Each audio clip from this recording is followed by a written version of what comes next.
The case against ultra-processed kibble.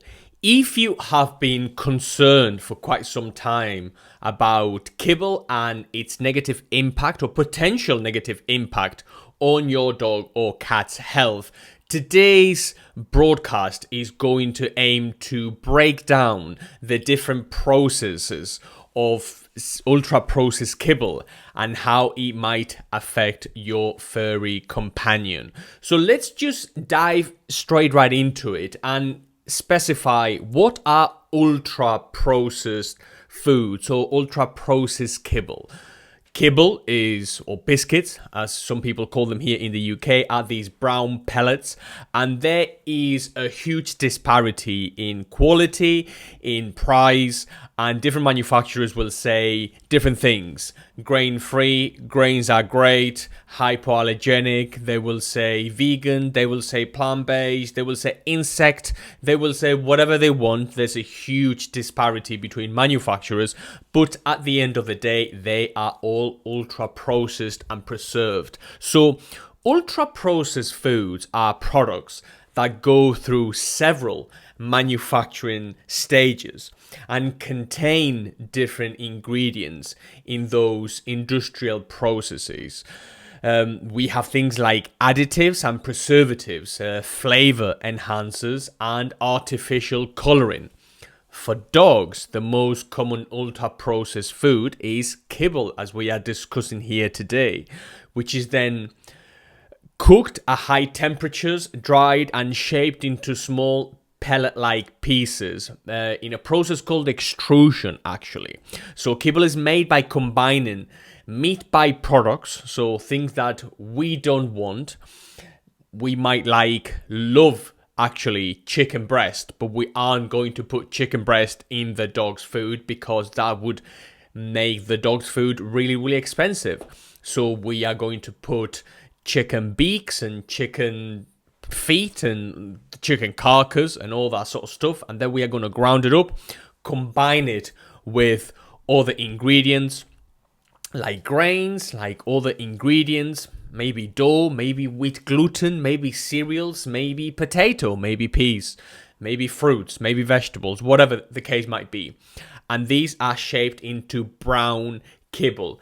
And very coincidentally, sometimes these pellets aren't even brown. So if you see a brown kibble, that has a very clear touch to you that it has a bit of meat, that is made out of meat. A lot of kibble is white or pale, which means that there's barely any meat in it. There's mostly grains and wheat gluten and cereals, and it's complete horse hockey basically for your dog or cat. Yet so many millions of people feed this to their dog or cat. So what are some problems with ultra processed food? The first one is digestibility. Now let me be very, very clear. Anytime you go to KFC or McDonald's or have takeaway, your digestibility isn't as good as if you eat grilled chicken and a feta cheese salad. It's at its core very, very simple to identify what ultra processed kibble or ultra processed foods are.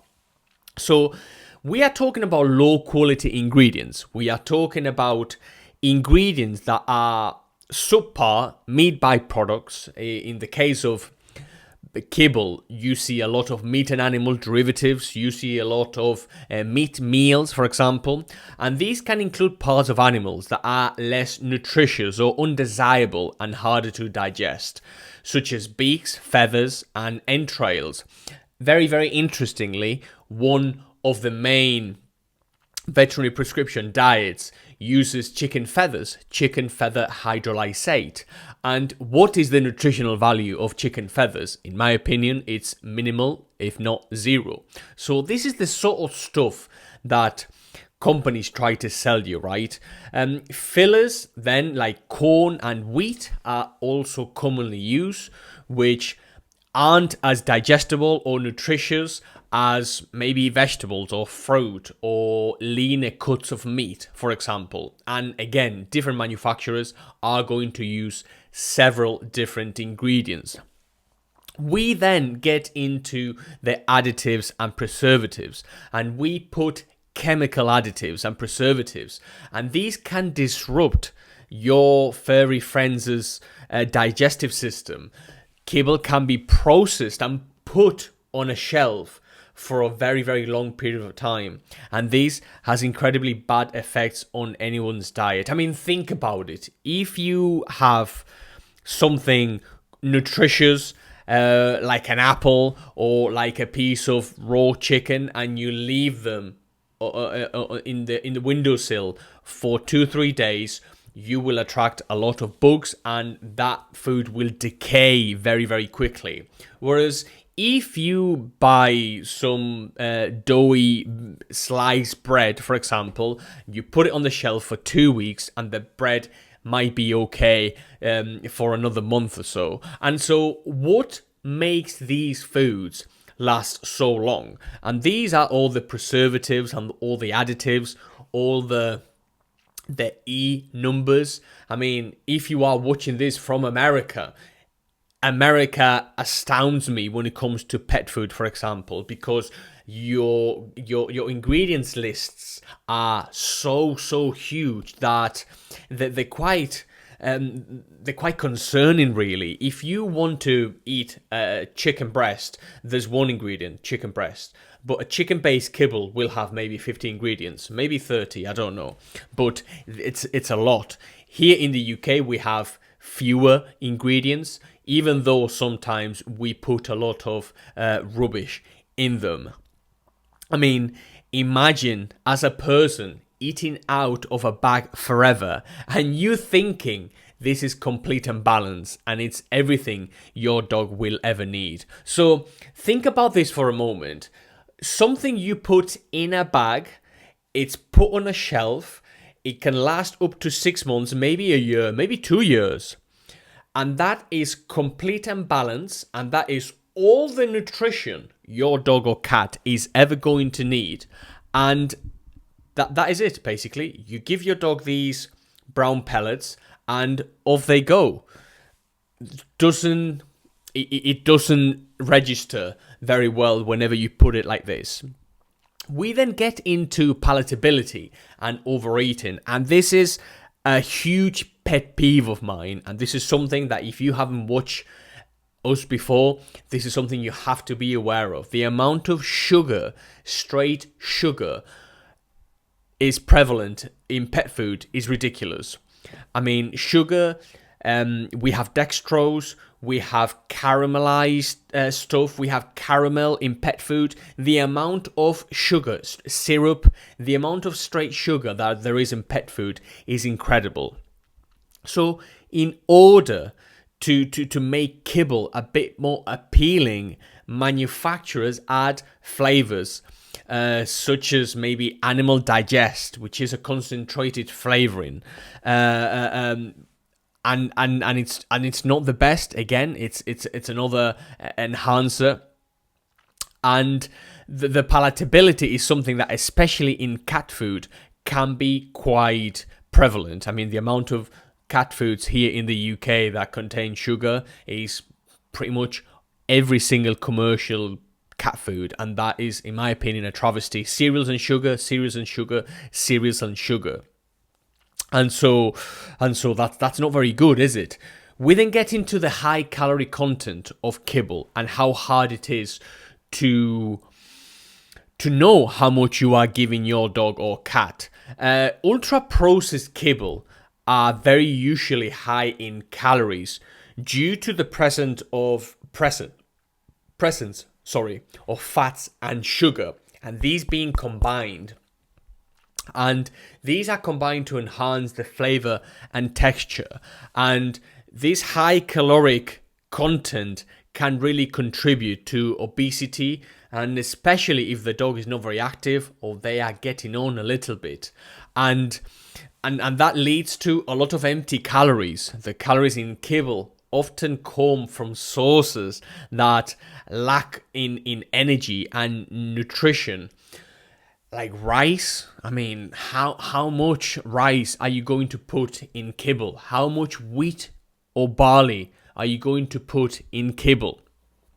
And again, this is the thing I always say to people.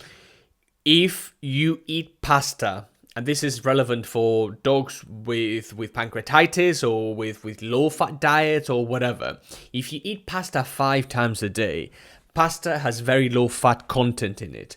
But if you eat pasta 5 times a day, you are bound to put weight on, because those excess carbohydrates turn into triglycerides, into lipids, into fat in the liver. They get metabolized. If your body doesn't use carbohydrates quickly enough, your body stores them for another day to make use of them another time as adipose tissue, as fat essentially. And this is something that we say a lot on our consultations. So if your dog has a nutrition deficiency, a consultation, you wanna check out something better for your dog, you can click on thepetquarter.co.uk/consultation and we will be able to help. So there are so many health issues deriving from the excess calories we feed our dogs and cats. We have chronic diseases. We have chronic pancreatitis. We have acute pancreatitis. Long-term consumption of ultra-processed kibble has been linked to obesity, to joint issues, to diabetes, to heart disease. Your body is carrying more weight, and that weight needs to be moved by your heart. You get a spike in allergic reaction or sensitivities. Common ingredients in ultra-processed kibble, corn, wheat, soy, barley, they can cause flare-ups and sensitivities, and they are highly, highly inflammatory. Why there is no more talk about high glycemic inflammatory ingredients in pet food and the correlation between them and dogs having stomach issues is beyond me. This is beyond me. This is something we battle with every single day. When it comes to having an obese dog, we always say that dogs that are fat or obese or a bit overweight, it's not funny. It's not, oh well, Betsy is a bit fat and look how funny this is. It's not funny. It's really, really important that you dial down the dog's or the cat's nutrition so they look trim, because an obese dog is a recipe for disaster, is a recipe for very, very expensive vet bills, and is a recipe for misery. So your dog, if they are fat, or your cat, if they are fat, consult with someone who knows what they are talking about, and make sure you are putting your dog or cat on some serious long-term plan of health and wellness. We then get into ear scratching and the itching and the biting and the gnawing at paws. We talk about ear infections. We talk about gastrointestinal problems. I mean, imagine being fed high amounts of cereals and wheat gluten and barley.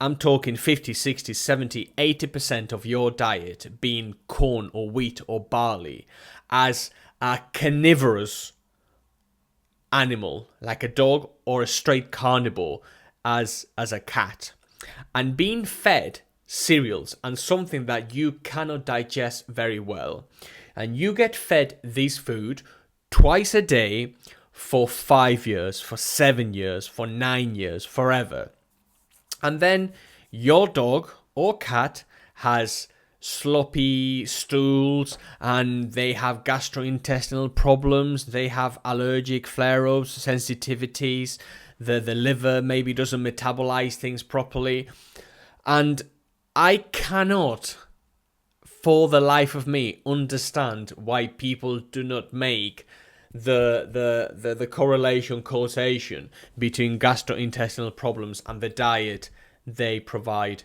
their dogs with. It's incredible. It's absolutely incredible. And I think it's a lot better for you to get clued up in nutrition so then you can help your dog. Let's talk about the impact of high temperature cooking. Now, let's talk about how things are made in kibble. So let's say we have a chicken-based kibble, and this manufacturer says that chicken is 40% of this recipe. So they say chicken 40%. And they say the wheat gluten is, or rice is 20%, right? What happens when you at home boil rice and cook rice, and what happens when you cook chicken? Chicken shrinks, rice expands, it blows up, it beefs up. Maybe 2x, maybe sometimes 3x, depending on the rice, and your meat source will shrink because obviously it's got water. So the 40% is not 40 anymore. It's maybe 35%. It's maybe 30%. It's maybe less once we take out all the moisture. How about the rice? The rice was initially 20%. Now it's 40%. It could potentially be more. So how much of each ingredient are you actually feeding your dog or cat? It's impossible to know. It's totally impossible to know. Let's talk about how kibble is cooked and made and sometimes burned to hell, basically. High temperatures can, do alter proteins quite severely. So imagine chains of amino acids, proteins, and they lose the structure and function as you cook them, as you alter them chemically.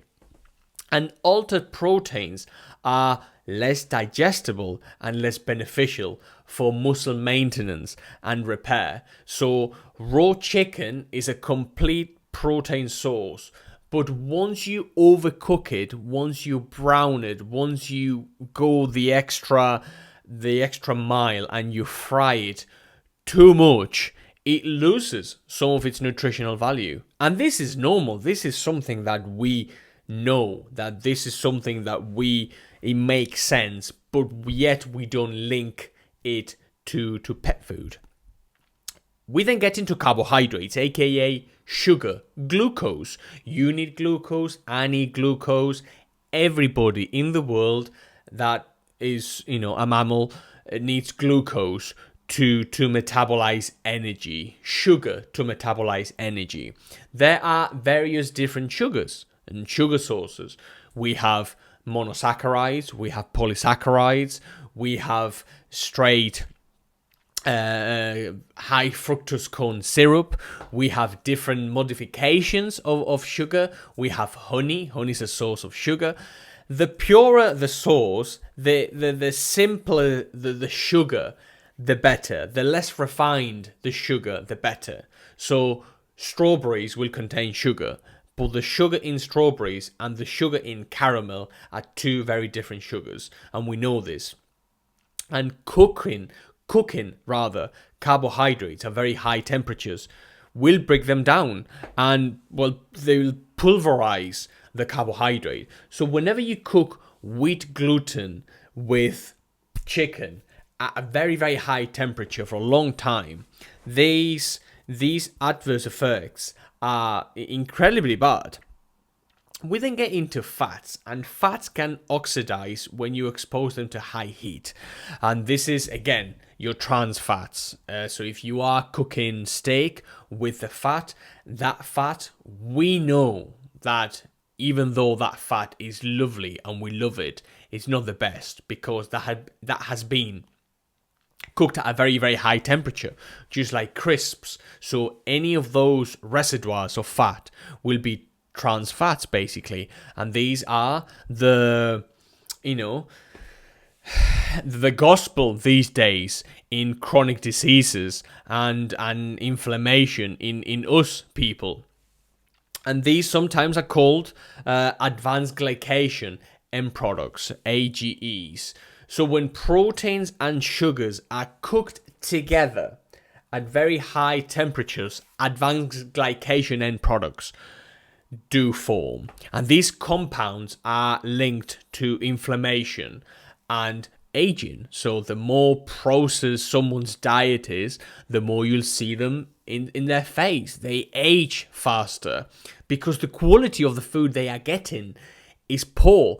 They aren't being nourished as well as someone with a better diet, because your body takes a lot more to digest and break down all these ultra processed foods than just regular foods. You know, foods that you cook, that you prepare, and then you eat fresh.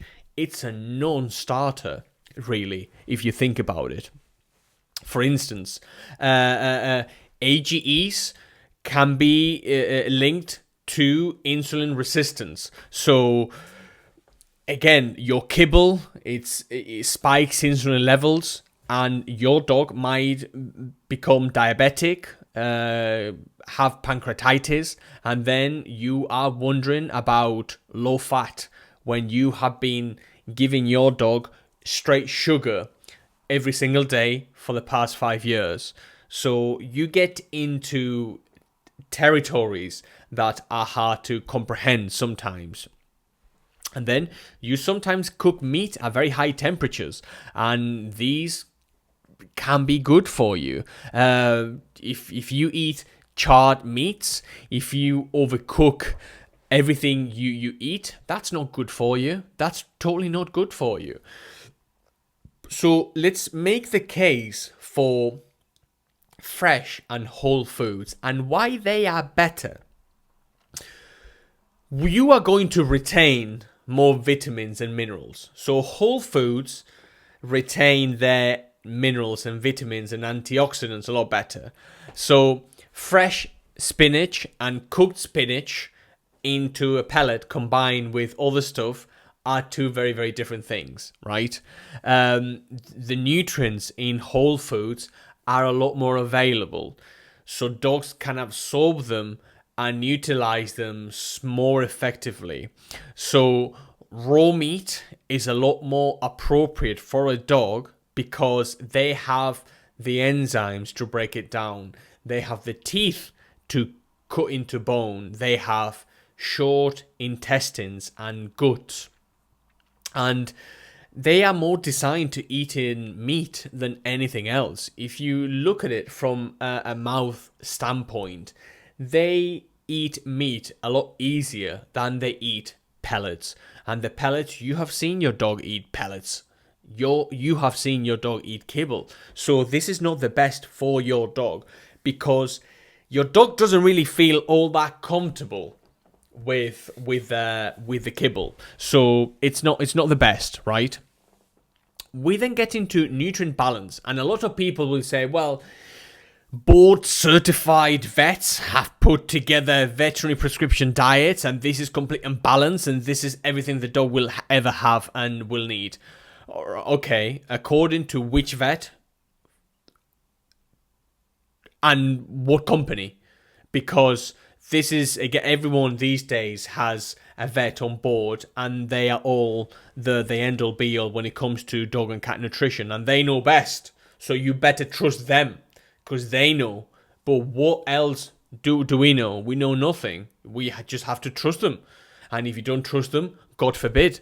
So whole foods will provide your dog or cat a true balanced mix of proteins, fats, and the odd carbohydrate if you keep it very, very low, especially for dogs. And I'll go into that a bit later. So if your diet includes lean meats and vegetables, maybe, your diet and your health is going to be a lot better. I mean, you do not see bodybuilders or people who are athletes, for example, top athletes, eating KFC every day. or chicken nuggets. You don't. They eat whole foods, they take pride, and they look after themselves, and they have very specific diets. And those specific diets are fresh, they are not very processed, and they stay away from anything that we have been discussing in regards to ultra processed foods, because they know that performance means something, and the gas you put in your car, the quality of it really does matter. So with fresher foods, those foods are easier to digest. They're a lot easier to digest. Fresh fruit, fresh veggies, fresh meat, that will contain natural fiber. If you, for example, want some chia seeds in your dog, that's a source of soluble fiber. Insoluble fiber, maybe some lightly cooked vegetables, or maybe furry stuff like fur and feathers, anything fur and feathers from your local pet shop. By the way, always support your local pet shop. They need your help, and we are all for local pet shops on this channel.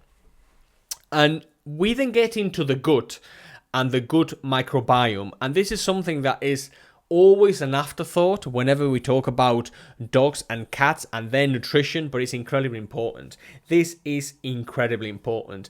Having a healthy gut, being able to digest things properly, being able to eat food and enjoy it and make the most out of the food is something that not many people talk about.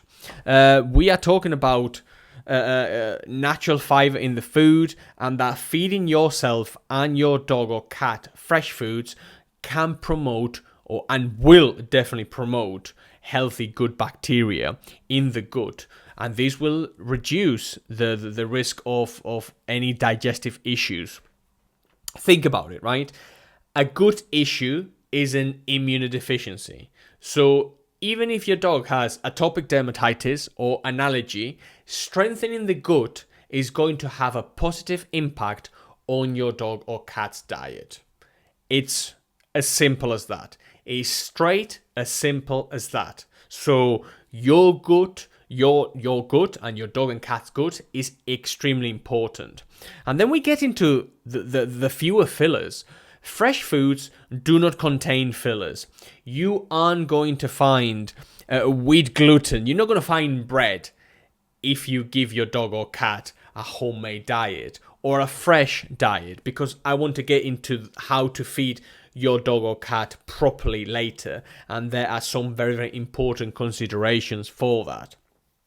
A diet of lean proteins and vegetables maybe, and certain fruits can have very, very positive impacts on your health and your dog or cat's health.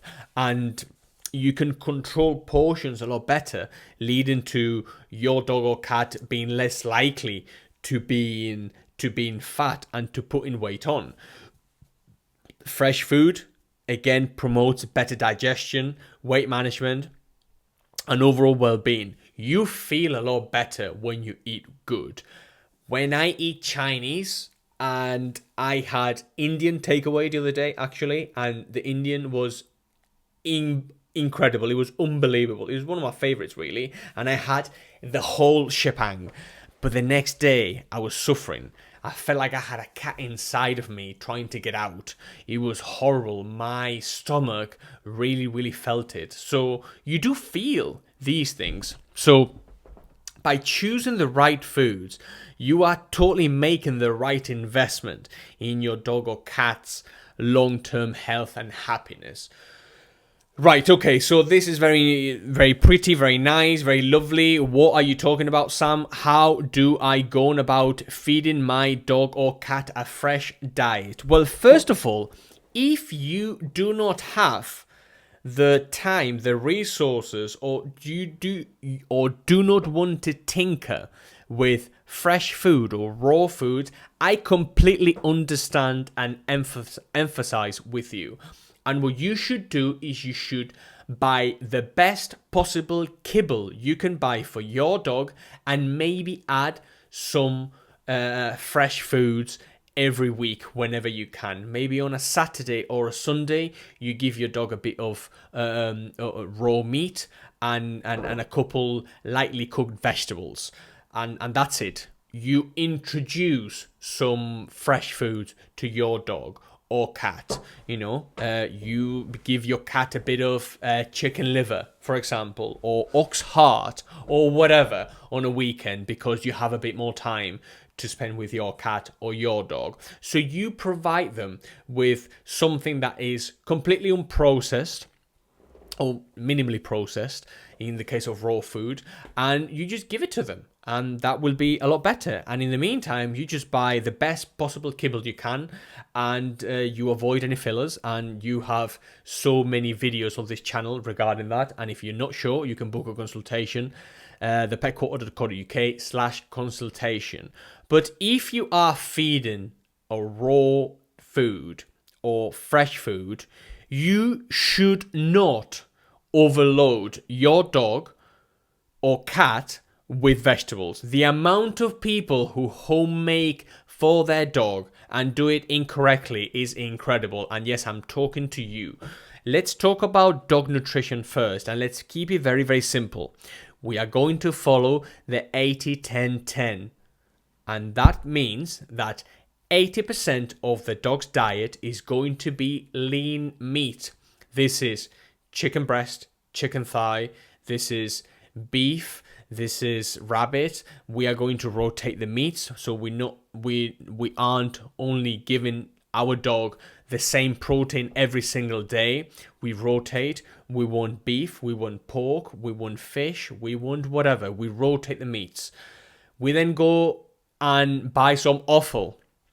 We buy some liver, some spleen, some lung, some heart, some whatever. And we do 5% of the diet in liver and 5% of the diet in another offal. And then we give the dog 10% of the dog's diet in bone. And bone is an essential part of a dog's diet. And these would follow the 80-10-10 whole prey ratios. So if your dog were to catch a small mammal and ate it, that rabbit, for example, that hare would contain 80-10-10, 80% lean meat, roughly, 10% offal, 5% is liver, 5% is other offal, and then 10% bone. And then if you want, we can add up to maybe 5% vegetables. And these vegetables are either pureed, because they cannot digest. They don't have something called amylase, and they have very short intestines, so they cannot digest vegetables as we do. And if you don't believe me, you can give your dog a raw broccoli floret or whatever, and you will see chunks of broccoli coming out the other end, undigested, because they can't. So you have to either lightly cook them or puree them. So what you want to release is something called the polyphenols in the vegetables. And these are the beneficial compounds in veggies. And these are incredibly beneficial. But we are talking 5% of the diet. No rice, no wheat, no barley, no corn. Stop giving the dog carrots as treats. Stop giving the dog anything, brown rice. Stop giving the dog anything that doesn't feel and smell like dog food, like rustic. Think meat, think organs, think bone. And then if you want to add up to 5% veggies, you can. Cat nutrition, 80-10-10 without vegetables. Cats are obligate carnivores. They are straight carnivores. A lion and a cat are the same thing from a biological standpoint. They need meat. They do not need anything else. All you give your cat is a straight 80-10-10, as if your cat were catching mice. And they would eat the whole mice. They would eat everything, the whole mouse. They eat everything. So that's what you give your cat. You don't give your cat any cereals. You don't give your cat any rice. And yes, believe it or not, some vets here in the UK recommend rice for cats. So boom. I mean, unbelievable. So anyway, and that is it. That is it. You keep it simple. You keep it very, very simple, and you keep it as simple as possible. You keep it sustainable. You keep it fresh. You keep it wholesome, and the benefits of your dog's and cat's health will skyrocket. Again, if you do not have the time, if you do not have the clout, if you do not have the knowledge or whatever, and you feel more comfortable with kibble, you feed kibble, because that is absolutely fine. You find the best possible kibble, and once you found the best possible kibble, maybe we add a couple fresh meals every now and then, and the dog will be fine. The dog will be fine. We can compare this to one of the recipes from one of the big manufacturers, and I'm not going to name names, but we have beef byproduct, we have soy flour, we have soy grits, high fructose corn syrup, water sufficient for processing, wheat flour. We have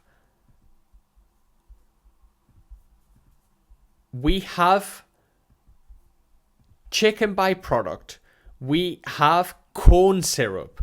We have animal fat, unspecific animal fat. And we have calcium carbonate. So we can go from high fructose corn syrup and soy grits and soy flour and beef byproducts to feeding my dog or cat chicken breast, beef lung, pork heart. I don't know. We can either pinpoint and know what we are giving our dog or cat, or not knowing what we are giving our dog or cat. And you can find kibbles that are absolutely wonderful, and they have incredibly high amounts of meat, and they are very, very good. And we see lots of people with dogs that are and cats that are incredibly healthy. But if you want to stay away from all these highly processed foods, don't feed the dog or cat anything that is not biologically appropriate, in my opinion. So rice is one of the main offenders, and this irks me all over the place. Vets recommending rice has to be one of my biggest pet peeves ever. Nutritionists recommending rice is one of my biggest pet peeves ever. So yeah, keep it simple. Keep it very, very simple. Don't get bogged down by fads or trends or any subscription boxes that will contain 40% vegetables or whatever. Those can be all that good. You're paying a lot of money for 40% in vegetables. And fresh food cannot be compared with brown pellets. It cannot possibly be compared with all these subpar ingredients that we cook then at very, very high temperatures, and we put them in a bag and preserve them and stuff them with preservatives and additives, and that bag of food sits on a shelf somewhere for months and months on end until you pick it up and you take it home, and it lasts you another month or 2 months until your dog runs it down or your cat runs it down. That process and the process of buying something fresh that is perishable and that perishes very, very quickly, and you give it to your dog or cat and they eat it, and it's just, there are two different worlds. Those are two very, very different worlds. Let me know what you think. Let me know what your comments are. Do you have any suggestions? Do you agree with me? Do you disagree with me? I like people disagreeing with me, actually.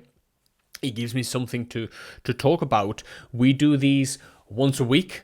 We answer questions from all over the world. Let me know, please, where you are watching. We have people from South Africa, America. We have people from India. We have people from Malaysia. We have people from all over the world, basically. Germany, Spain, the UK, you name it. We have it. Please let me know where you are watching from. It's a delight and a pleasure. And thank you so much for watching.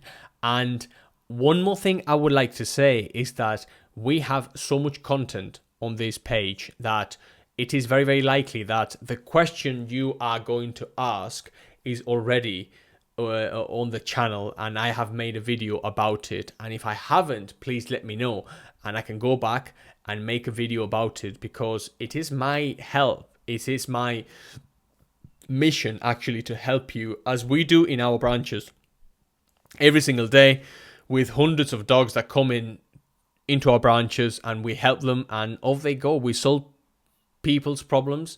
We solve dogs and cats' problems with nutrition. That's our mantra, and that's what we are always going to do for as long as we can. So let me know what you think. Please like, subscribe, and I will see you in the very next video.